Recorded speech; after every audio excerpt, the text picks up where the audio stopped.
We're in week 11, and today we're talking about the need for collaboration in writing, giving credit, avoiding plagiarisms, ethics, and authorship in the digital age, the emotional side of plagiarism, and style choices. So, the need for collaboration in writing. Why collaboration matters for authors and audiences. Collaboration enhances creativity and provides new perspectives for authors. It's a chance to refine ideas through feedback. For audiences, collaboration enriches the final work by incorporating diverse viewpoints. What collaboration means for you as a student. Frequent opportunities for collaboration. From simple class discussions to major group projects like research papers or lab reports. As students, you'll be constantly engaging with others, whether it's through peer feedback or group projects. Collaboration in academic writing. Academic writing often requires you to engage with others' ideas, even those you disagree with. You're in conversation with other voices, weaving in others' ideas to strengthen your argument or response. This process mirrors academic and professional writing, where we respond to what has come before us, adding our voices to ongoing discussions. Non-academic writing and everyday collaboration. Online platforms as collaborative spaces. Think about platforms like TikTok, YouTube, or Wikipedia. Even if you're posting or commenting, there's an implicit back and forth, a collaboration between authors and audiences. This is how we communicate and collaborate daily in a digital world. And then collaboration in the workplace, teamwork across professions. In most careers, collaboration is crucial. For example, engineers, editors, designers, and businesses like Google all rely on teamwork to innovate and complete projects.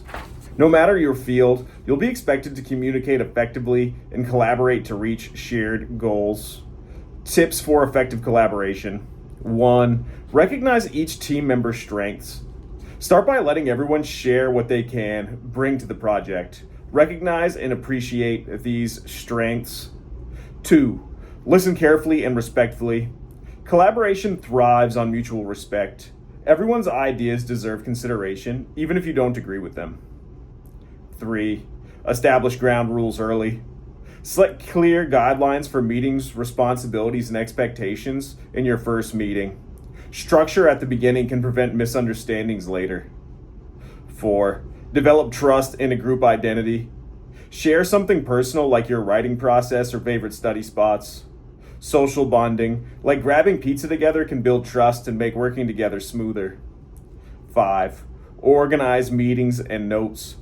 Use agendas to guide meetings and rotate responsibilities like note-taking. Keep records of decisions and action items so everyone is on the same page.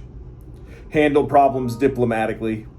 If issues arise, use non-confrontational language. For example, say, "I'm having trouble understanding the connection," instead of, "Your idea doesn't make sense." Simple language shifts can prevent misunderstandings. Regular reality checks. Set aside time to evaluate how things are going. Discuss what's working and areas for improvement without targeting specific individuals. Encourage free exchange of ideas. Collaboration should allow for a variety of perspectives, even if they differ. Consider when consensus is necessary and when differing views can add value. Expect the unexpected. Things will go wrong. Technology fails. Schedules change. Build in extra time and support each other through these challenges. And flexible meeting formats. In-person meetings aren't always feasible. Consider virtual options like Zoom, Google Docs, or using your school's online tools for shared workspaces. Balancing task and team dynamics. Focus on the task and the value of the team. While completing the project is the goal, maintaining positive team dynamics is essential. Treat everyone's input as invaluable and aim for a process that is satisfying for all. Maintaining equity in group work. Ensure all voices are heard and that no one person dominates.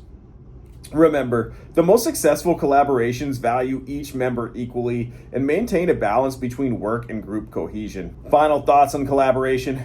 Collaboration in writing and beyond prepares you for both academic and professional success. These skills are as essential to effective communication as they are to achieving team goals. And by practicing collaboration now, you'll gain the confidence to navigate diverse perspectives, engage meaningfully with others, and produce work that reflects a variety of insights. I don't love group work in school. I guess I feel torn on group work in school, because I feel like a lot of the times when you put together groups, like somebody just ends up doing more of the work for the other person. And I feel like I've been on both sides of that over my like academic career. I've been the person that like really got helped by my group mate, and I've been the person that really did all the work in other times. So I think that's what we're talking about with maintaining equity in group work, is sometimes it can be really hard to do that, right? Like depending on who you're in a group with and how much work that person wants to do, right? It can be difficult. So that's why I think having groups like outside of school, or like if you're creating a group to get a project done, it's a lot easier, because at that point in time, like you're setting that group up and you're picking the people you want in the group with you, which is a lot easier than like me being like, all right, you and you are in a group, like now you got to figure this out, right? And I don't think that it always works all that well, versus, if you're picking the people, it's a little bit easier. Now we're talking about Chapter 29, giving credit and avoiding plagiarism. Ownership of words and ideas. Who owns words and ideas? This question has varied answers depending on the culture. In some societies, words and ideas are seen as shared resources. In others, using another person's words without acknowledging may even be viewed as a form of tribute. In the United States and much of the Western world, however, there's a strong emphasis on individual ownership of intellectual property. Systems like copyright and patent law protect individuals and corporations, intellectual property, including words, images, ideas, and more. Why do these conventions matter? In academic and legal contexts, these systems shape the way we give credit in academic writing.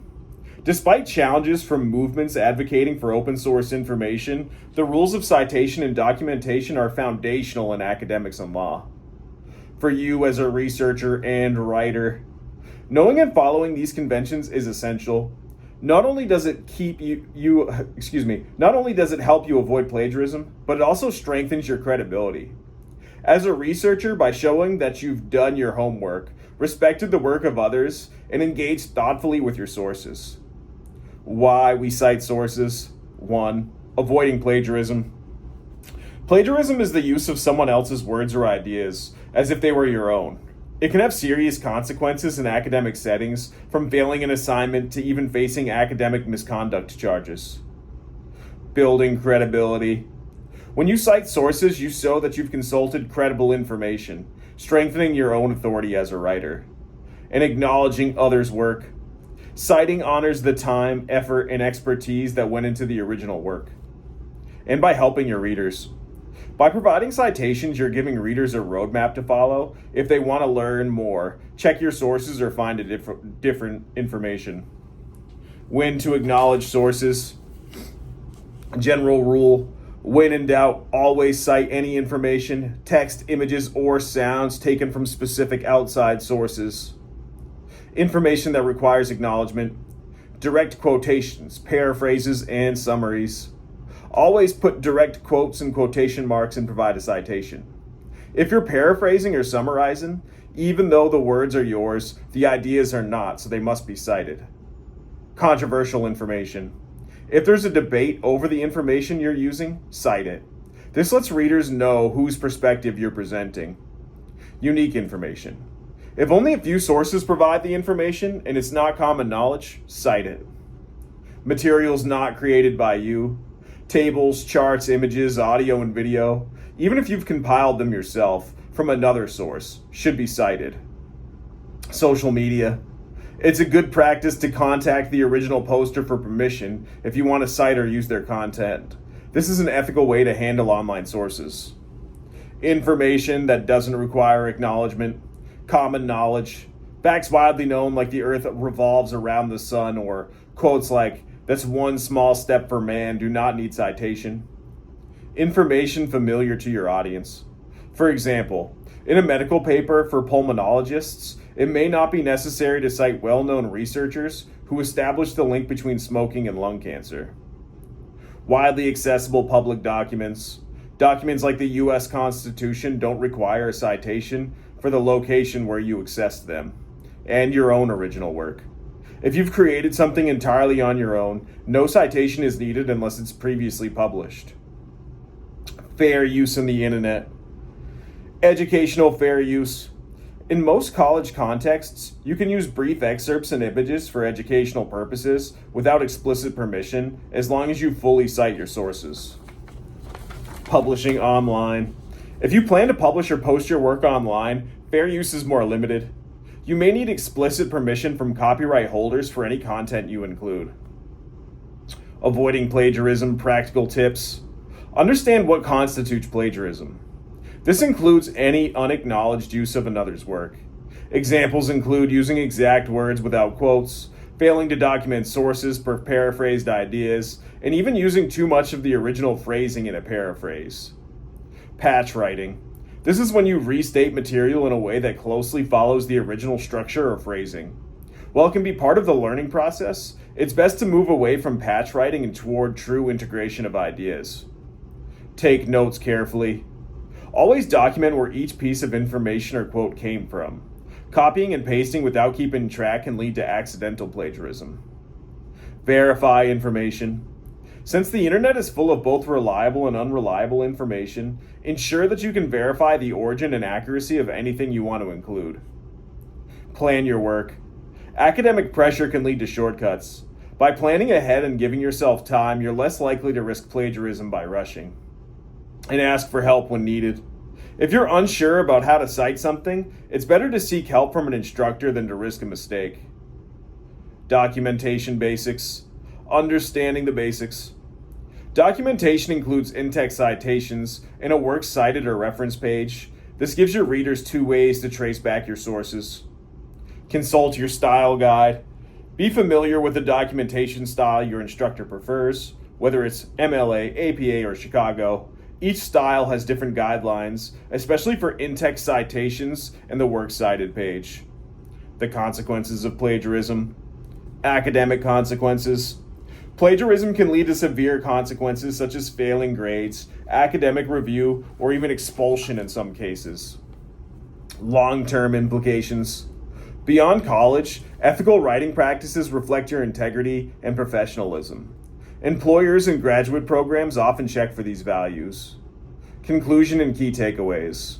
Always give credit. When in doubt, it's better to include a citation than risk plagiarism. Respect the work of others. Citing is not only about compliance, but also about respecting the work of others. Make ethical and informed choices. Use reliable sources. Keep careful notes and verify the accuracy of your citations. And seek guidance when necessary. If you're uncertain, ask for guidance rather than risk an oversight that could lead to plagiarism. Final thought. Plagiarism isn't just technical violation. It's a matter of integrity and respect for intellectual contributions. Properly citing your sources reflects both your honesty as a writer and your ability to engage in a larger academic conversation. Now, ethics and authorship in the digital age. The evolving meaning of authorship. In earlier centuries, authorship referred to a single writer producing an original text. Today, authorship is often shared, layered, and digital. Every post, remix, or edit we make online adds to an ongoing conversation that blurs the boundary between creator, editor, and collaborator. In the digital age, authorship means more than owning your words. It means being responsible for how you use, remix, and share ideas. Every meme, tweet, or blog post builds on something that came before, and every academic paper participates in a network of influences. We're all remixers. The question is not whether we borrow from others, but how we do so ethically and transparently.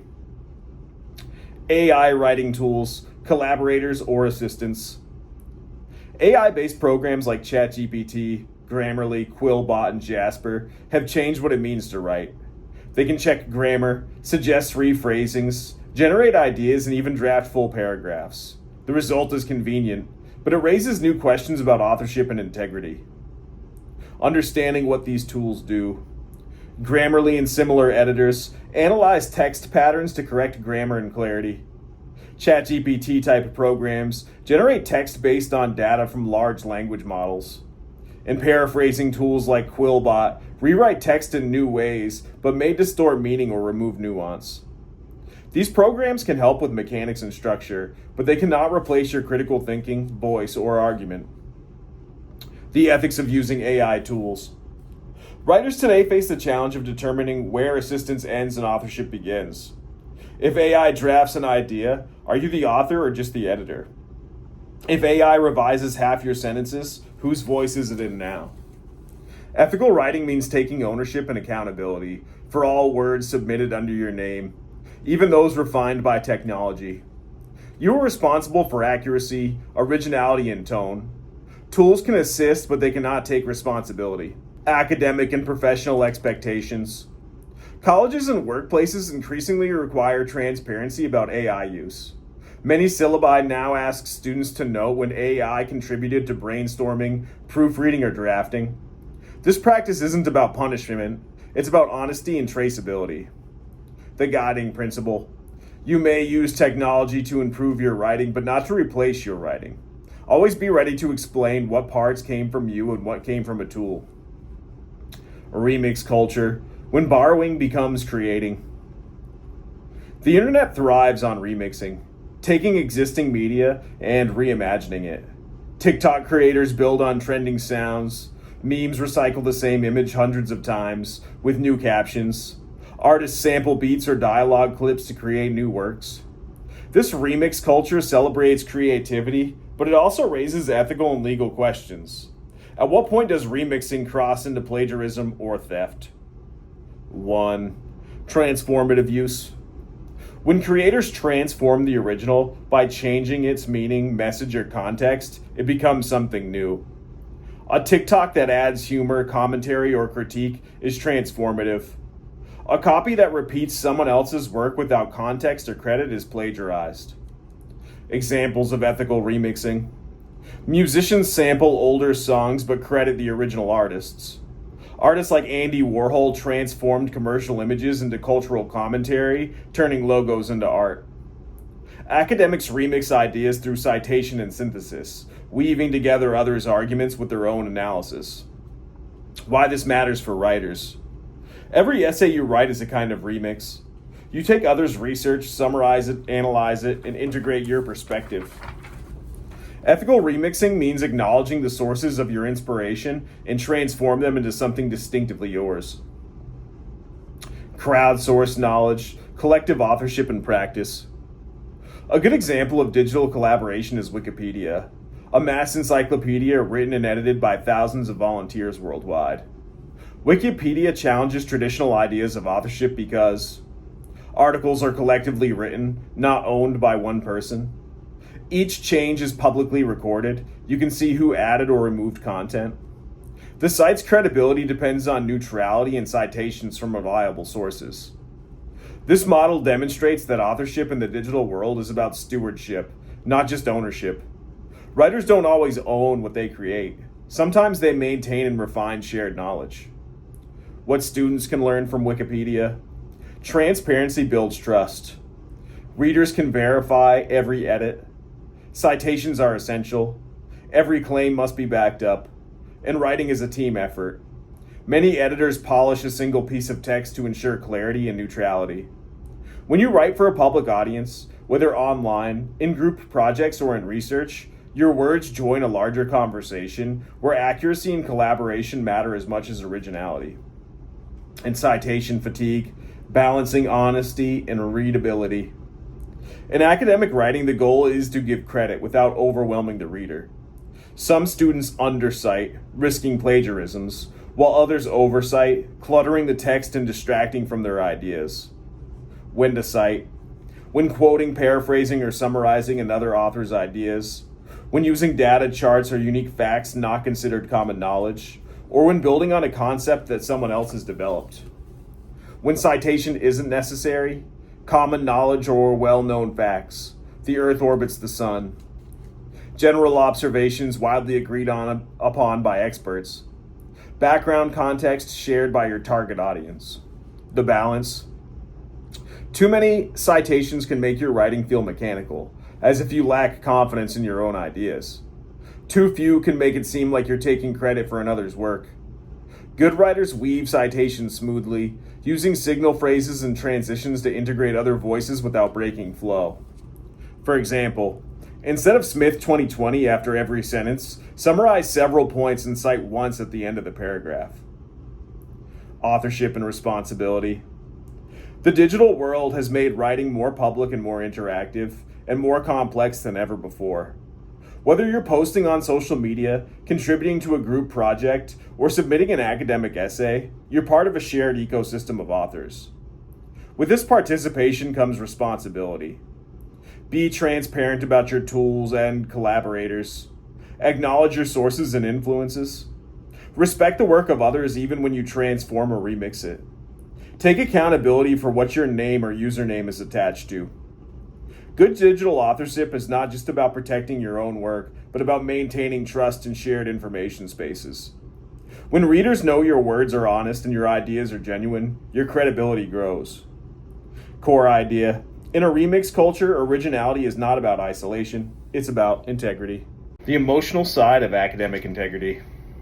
Why we need to talk about the feelings behind writing. When students hear the word plagiarism, they often think rules, punishments, and fear. But plagiarism isn't only technical or a legal issue. It's also an emotional one.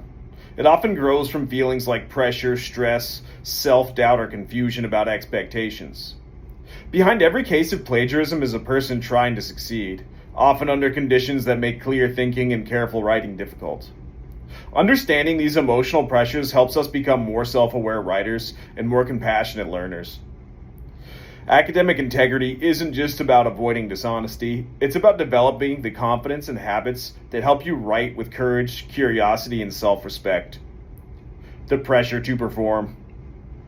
The perfectionism trap. Many students plagiarize because they feel their own words will never be good enough. When perfectionism takes over, it can feel safer to borrow someone else's phrasing or ideas instead of risking an imperfect draft. But writing is supposed to be imperfect at first. Drafts are meant to evolve. Even professional writers revise constantly before finding the right words. True integrity means trusting your own developing voice, even when it sounds rough. Progress is more valuable than perfection. Teachers want to see your thinking, not someone else's final draft. Procrastination and panic. Last-minute writing often leads to shortcuts. When the deadline is near, the temptation to just copy something can feel overwhelming. The real issue here isn't laziness, it's fear and time pressure. Writing is harder when you're stressed, tired, or unsure where to begin. Good habits like outlining early, taking notes carefully, and giving yourself time to revise are the best antidotes to panic plagiarism. Tip: if you feel stuck or behind, talk to your instructor early. Honesty and communication always earn more respect than shortcuts. Fear of failure. Some students plagiarize because they believe one mistake will ruin everything. But grades are temporary. Integrity lasts far longer.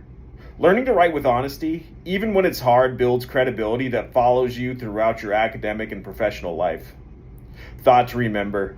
Failure teaches dishonesty, hides the lessons you were meant to learn. Why students accidentally plagiarize. Not all plagiarism is intentional. Many cases come from confusion or uncertainty or inexperience. Unclear boundaries between ideas. It's easy to blur the line between your words and your sources, especially when reading and taking notes quickly. Some students think changing a few words is enough, others forget where an idea came from.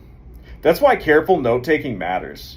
Always mark in your notes what is a quote, what is a summary, and what's your own thought. The paraphrasing problem. Paraphrasing means rewriting another person's ideas completely in your own words and structure. Accidental plagiarism happens when students rearrange or lightly reword the original text without changing its structure or giving credit. This is called patch writing, and it's common among developing writers. It's part of the learning process, but it still requires citation.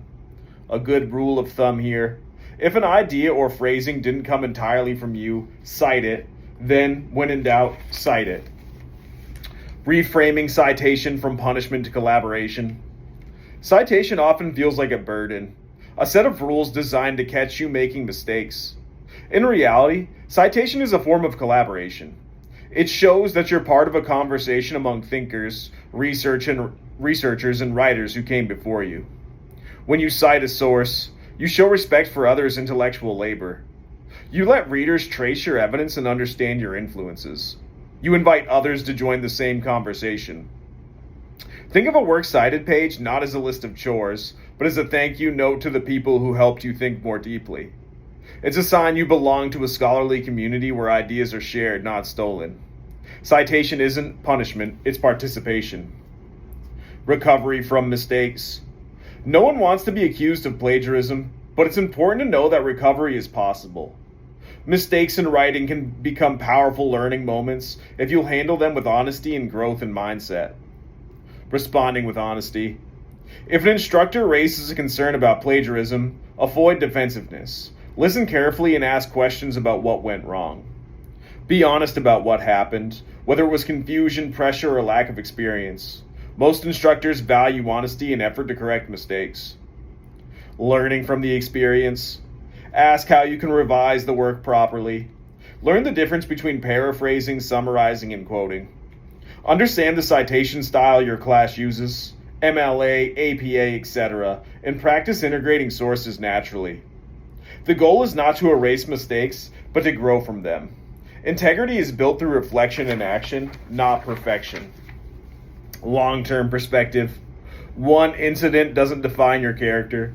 What matters most is your willingness to rebuild, trust, and improve your habits. Students who recover from academic setbacks often become the most thoughtful and honest writers. Key takeaways. Plagiarism is rarely about evil intent. It's about our fear, confusion, or pressure. Integrity begins with self-awareness. Recognize when you're overwhelmed and seek help early. Citation is collaboration, not punishment. It connects your ideas to the community of scholars around you. If you make a mistake, honesty and revision are the first steps to recover. Courageous writers trust their voices and see every draft as a part of their growth, not as a test of their worth. Closing thought. Writing with integrity is an act of confidence and respect. Confidence in your ability to learn and respect for the work of others. The next time you feel pressure to be perfect, remember your authentic effort has more value than a borrowed brilliance. Academic integrity is not about avoiding punishment. It's about learning with honesty, curiosity, and courage. Now, style and clarity through word choice. The power of choosing the right word. Language is precise, but it's also emotional, cultural, and deeply human. Every word carries shades of meaning, and those subtle differences can completely change how your writing sounds, feels, and persuades.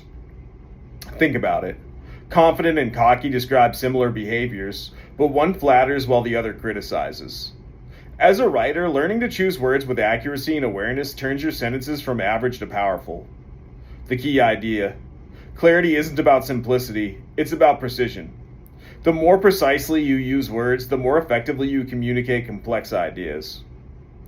Clarity as a form of respect. Good writing doesn't make readers work harder than they have to. When you select the right word, you respect your reader's time, attention, and intelligence. Clarity is not about dumbing things down. It's about making sure your ideas are exactly understood as you intended. Misused words, even small ones, can create confusion or unintended meaning. Clear word choice makes your writing sound confident, competent, and trustworthy. Precision in word choice, shades of meaning. Words that look or sound similar often carry different connotations, emotional associations, and contexts where they're appropriate. Knowing the difference helps you match your words to purpose and audience. Below are some common examples where precision makes a big difference. We've got further versus farther. Both deal with distance, but one is literal, the other is figurative. Farther is physical distance. Example, the cabin is farther down the trail. Further is figurative or abstract distance. Example, let's discuss this idea further. Using farther when talking about ideas or further when talking about walking might not ruin a sentence, but the precise choice shows linguistic control and attention to detail. Then we got who versus whom.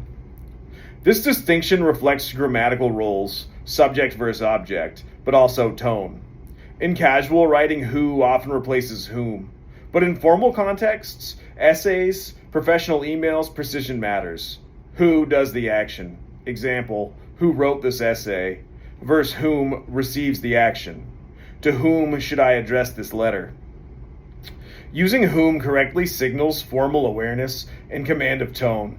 Using who in speech or informal writing can make your voice sound natural and conversational. Both have their place. Then we have imply and infer. This pair often reveals the direction of meaning, who sends the message and who receives it.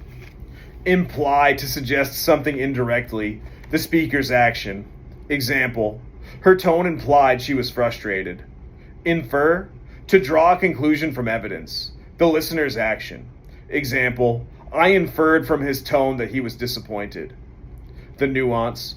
Imply is about hinting, infer is about interpreting. Mixing them up reverses roles and weakens precision in your argument. Then we have compliment versus compliment. These two sound identical but mean different things. Compliment, to express praise or admiration. For example, he complimented her on her presentation. Compliment, to complete, match, or enhance something. Example, the blue tie complimented his suit. Compliment adds kindness, while compliment adds balance. Mixing them up can turn a sophisticated point into an awkward mistake. Then we got affect versus effect, clarity in action. This is one of the most common word confusions, but it's also one of the best examples of how meaning depends on function. The basic rule: affect is a verb, to influence or make a change in something. For example, the storm affected travel plans. Effect, the result or outcome of something. Example, the storm had a strong effect on the city. Quick check. If it's something you do, use effect. If it's something that happens, use effect.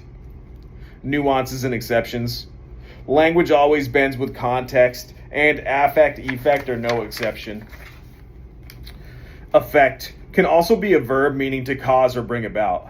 Example, the new policy will effect major improvements. Here, effect means to make happen. Affect can be a noun in psychology, referring to an emotional state or display. Example, the patient displayed a flat affect. Here, affect means emotional tone. These exceptions often appear in professional or academic writing. Using them correctly shows that you can shift your precision depending on the field or discipline. Word choice and tone. Choosing the right word isn't just about correctness, it's also about tone. Tone tells your reader how to feel about your message. Subtle differences in word choice can make writing sound formal, casual, confident, uncertain, or even sarcastic. The right word tone depends on audience and purpose. Formal words work best in essays. Informal words suit blogs, stories, or conversation. Knowing the difference gives you control over voice. And why nuance matters in academic writing. In academic writing, small distinctions in word meaning can shape your argument's accuracy and credibility. Saying something affects society is not the same as saying it changes society. Claim, argue, and assert each carry different tones of confidence. For example, researchers claim sounds skeptical or distant. Researchers argue implies logic and evidence. And researchers prove implies finality, which can sound overstated. Precision isn't nitpicking, it's strategy. It helps your words match your level of certainty and your relationship to your audience. Words carry weight. They connect thoughts between people, cultures, and generations. When you take time to choose the right word, not just the first one that fits, you're practicing both clarity and care. Precision in word choice is not about sounding smarter. It's about making meaning sharper. The best writers are not just clear, they're deliberate.